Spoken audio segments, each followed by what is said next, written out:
Hi, morning. My name is Nancy. I will talk about whether this is important for a student to do part-time jobs while studying.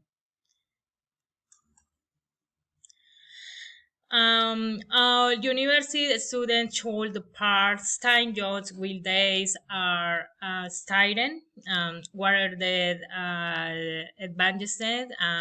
What are the disadvantages?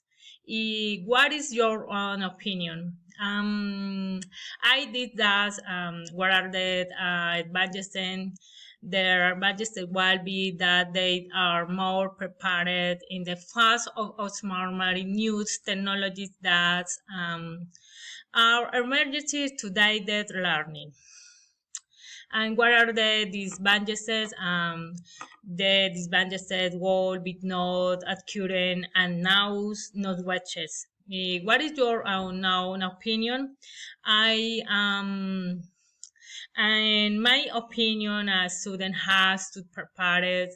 The problem is when the moods meet at work, should dial to over his need while student. Thank you.